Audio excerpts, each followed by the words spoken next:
मिरजेत पालकमंत्री सुरेश भाऊ खाडे यांच्या अध्यक्षतेखाली आंतरराष्ट्रीय सहकार दिन मोठ्या उत्साहात साजरा। शेतकऱ्यांना बळ द्या, सहकारी सोसायट्या पतसंस्थांना पालकमंत्री सुरेश भाऊ खाडे यांचं आवाहन। सहकाराच्या तत्वांचा प्रचार करणे आणि सहकारी संस्थांच्या यशाचा गौरव करणे हे उद्दिष्ट समोर ठेवून आंतरराष्ट्रीय सहकार दिनानिमित्त एक विशेष कार्यक्रमाचं आयोजन जिल्हा उपनिबंधक सहकारी संस्था सांगली सहकार भारती सांगली यांच्या वतीनं करण्यात आलं होतं आणि महाराष्ट्राचे कामगार मंत्री तथा सांगली जिल्ह्याचे पालकमंत्री नामदार डॉ. सुरेश भाऊ खाडे यांच्या अध्यक्षतेखाली हा विशेष कार्यक्रम मोठ्या उत्साहात यशस्वीरित्या पार पडला।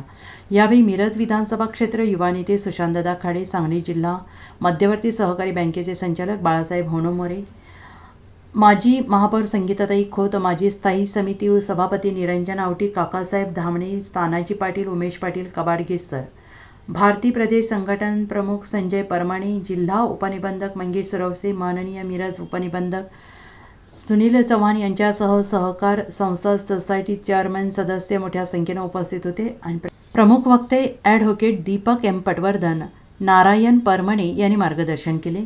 ग्रामीण भागातील सर्वांनी पक्ष गट तट विसरून सोसायटी पतसंस्थांमधील चेअरमन, संचालकांनी शेतकऱ्यांच्या भल्यासाठी एकत्र येऊन काम केलं पाहिजे। केंद्रीय सहकार मंत्री अमित शहा आणि केंद्रीय राज्यमंत्री मुरलीधर मोहोळ, राधाकृष्ण विखे पाटील यांच्यामार्फत सर्वतोपरी मदत करण्याचं अभिवचन पालकमंत्री सुरेश भाऊ खाडे यांनी दिले। या कार्यक्रमानंतर पालकमंत्री सुरेश भाऊ खाडे यांनी ग्रामीण भागात आलेल्या सोसायटी पतसंस्था चेअरमन, संचालक पदाधिकाऱ्यांच्या सोबत स्नेहभोजनाचा आस्वाद घेतला। आज आंतरराष्ट्रीय सहकार दिन निमित्तानं सहकार पंढरी मिरज ह्या तालुक्यामध्ये पतसंस्था असतील किंवा सोसायटी असतील यांच्या सर्व सदस्य, चेअरमन, व्हाईस चेअरमन, त्यांचे सभासद काय असतील असा त्यांचा एक मार्गदर्शक मेळावा आम्ही तो आयोजित केला। प्रथमतः मी सगळ्यांना धन्यवाद देईन की एका शॉर्ट नोटीसमध्ये आपण सर्व एवढ्या मोठ्या संख्येने इथं उपलब्ध राहिला। त्याचबरोबर विना संस्कार नाही सहकार, विना सहकार नाही उद्धार, हे जे सहकार संस्कारांचे ब्रीद वाक्य आहे, या वाक्याला जपून या माध्यमातून हा कार्यक्रम इथं आयोजित केला गेला।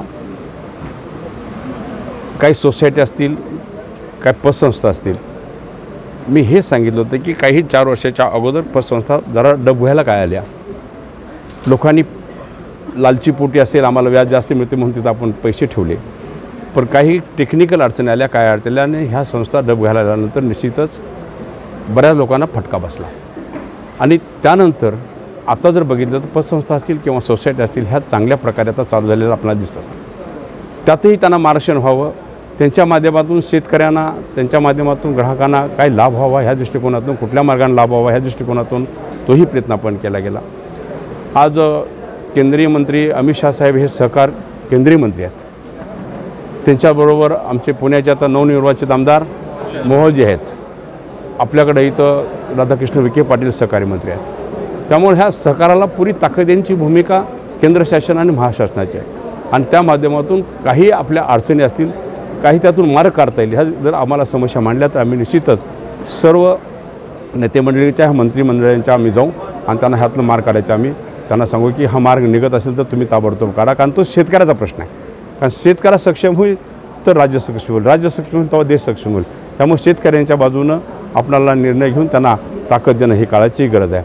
आणि ह्या सगळ्या गोष्टी करत असताना आम्ही हे पण सांगितलं त्यामध्ये की काही सोसायटी असतील, काही पतसंस्था, काय आपल्या पतसंस्था असतील, ह्या गावामध्ये असल्याकारणानं काही विभाजन केलं जातं। कधीतरी होती तक्रार येते की विरोधी पार्टीला काही सभासद घ्यायचं नाही, त्याची नोंद करायची नाही, असं नाही, तसं नाही, तसं नाही। पण माझी एक विनंती आहे त्याला की आपण असं नका करू, कारण आपली संस्था ही जनतेसाठी संस्था आहे, आपल्या गावासाठी संस्था आहे। आपण सगळ्या गावांनी आपल्याला निवडून दिलेले, आपण सगळे तिथे पदाधिकारी आहात आणि हे असं केलं तर आपल्या सोसायटीचं, पतसंस्थेचं जे नुकसान आहे आणि ते नुकसान होऊ नये म्हणून सर्व सभासदांना, सर्व ग्रामस्थांना त्या पद्धतीने सगळ्यांना न्याय द्यावा हे मी आज सांगितलं। त्या माध्यमातून निश्चितच मला आशा आहे आमच्या पतसंस्था असतील, आमच्या सोसायटी असतील, ह्या माध्यमातून निश्चितच पुढं सक्षम होतील आणि ते सक्षम होत असताना देखील माझा शेतकरी सक्षम होईल। त्यासाठी मी आज ह्या सहकार दिनाच्या निमित्त सगळ्यांना शुभेच्छा देतो। धन्यवाद। Bureau report, SBN Marathi, Miraj.